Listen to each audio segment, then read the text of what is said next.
Assalamualaikum students. I hope you all are fine. Welcome back to my channel Accounting with Ruxar. Now I am here to solve the question of cost accounting CGS chapter number 5. हम CGS की बात करने लगे हैं और CGS की जो problem number 7 है उसको सॉल्व करते हैं. उसमें वो क्या बात कर रहा है और क्या रिक्वायर्ड कर रहा है कि क्वेश्चन को कैसे आपने सॉल्व करना है.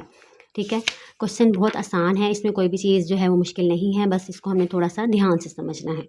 Now let's start. सबसे पहले वो बता रहा है Al Basir engineering works provide following data relating to its operation from January 1 to June 30.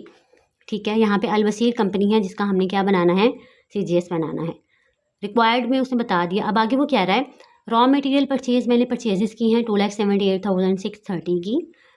Purchases return and allowances मैंने परचेज रिटर्न भी उसने बताई हैं 4460 की. नेक्स्ट बता रहा है परचेजेस डिस्काउंट. परचेज डिस्काउंट है, ये भी आपको पता है जब परचेज रिटर्न गिवन हो वो भी माइनस की जाती हैं, अगर परचेज डिस्काउंट है तो वो भी माइनस किया जाता है. नेक्स्ट उसने मुझे बताया ट्रांसपोर्टेशन इन.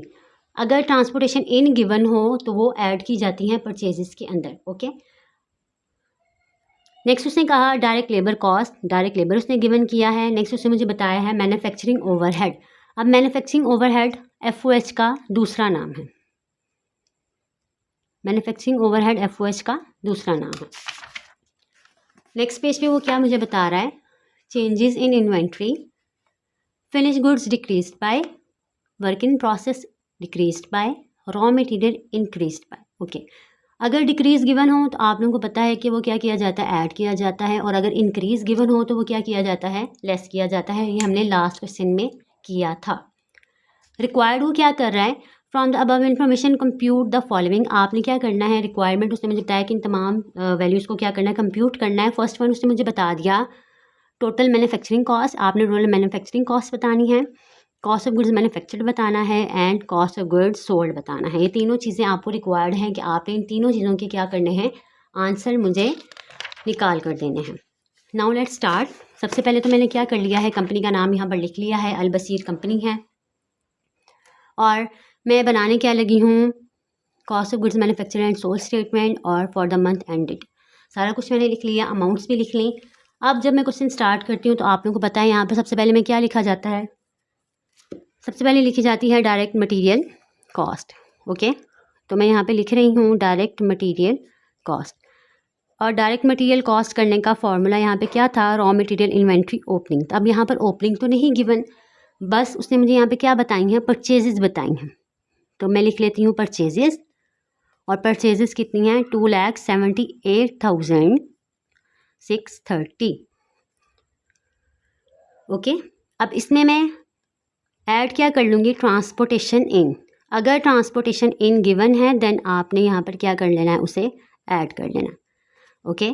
ट्रांसपोर्टेशन इन कितनी गिवन थी मुझे, 35,280. यस, 35,280. इसको मैं इसमें क्या कर लूँगी, ऐड कर लूँगी. अगर वो ट्रांसपोर्टेशन इन दे रहा है तो भी ऐड हो जाएगा.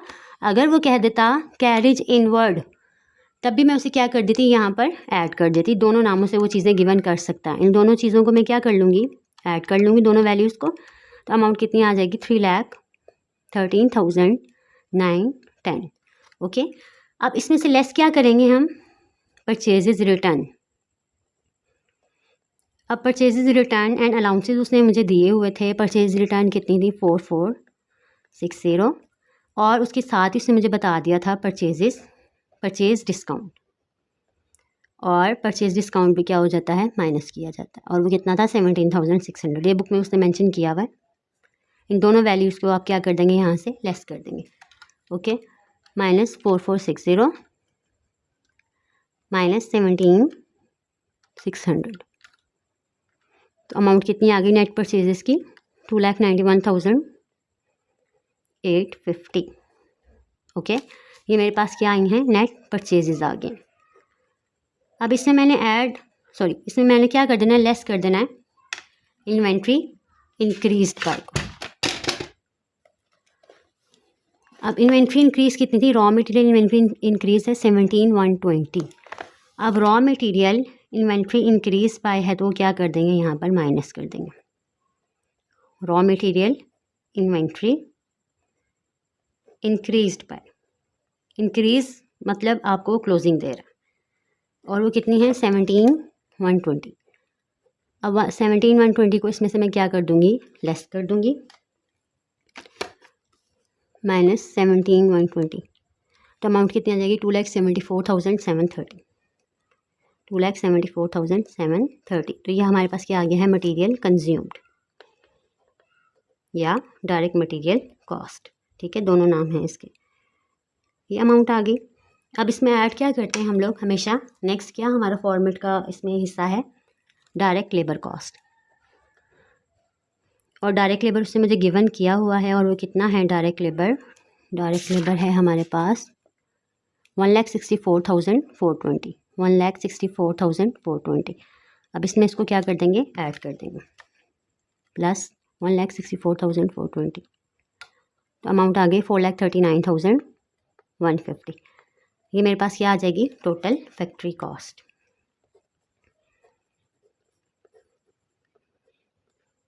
अब टोटल फैक्ट्री कॉस्ट का दूसरा नाम भी है, ठीक है, जिसे हम कहते हैं total manufacturing cost.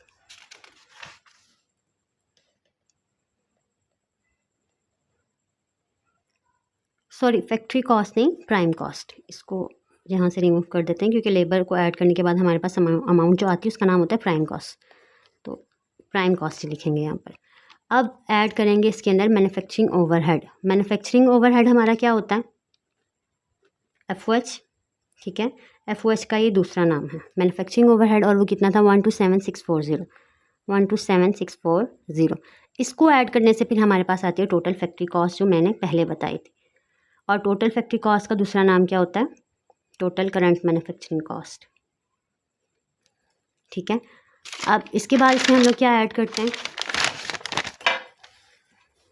Work in process, inventory opening, अगर वो ओपनिंग है, बट यहाँ पे उसने क्या दिया हुआ, डिक्रीज दिया हुआ, आई थिंक यहाँ पर उसने मुझे बताया हुआ है work in process decrease by, decrease है हमारे पास 22100 से, तो डिक्रीज है तो इसका मतलब भी ऐड हो जाएगी, डिक्रीज्ड बाय 22100। इसको अब ऐड कर लेंगे,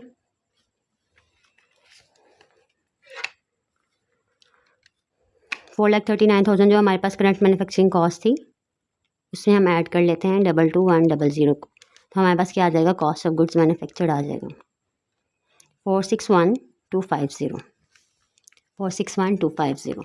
ये मेरे पास क्या है, cost of goods manufactured.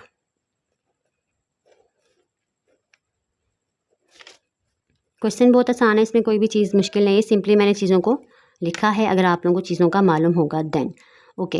Last में उसने मुझे बताया था फिनिश गुड्स डिक्रीज बाय, यहाँ पे अगर फिनिश गुड्स इंक्रीज होती तो माइनस हो जाती हैं, और अगर डिक्रीज हैं तो वो क्या हो जाएंगी, ऐड हो जाएंगी। फिनिश गुड्स डिक्रीज बाय, और डिक्रीज है हमारे पास 28,050,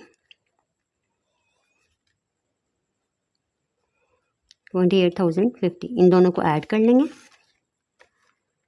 28,050, तो अमाउंट कितनी आ जाएगी 4,89,000,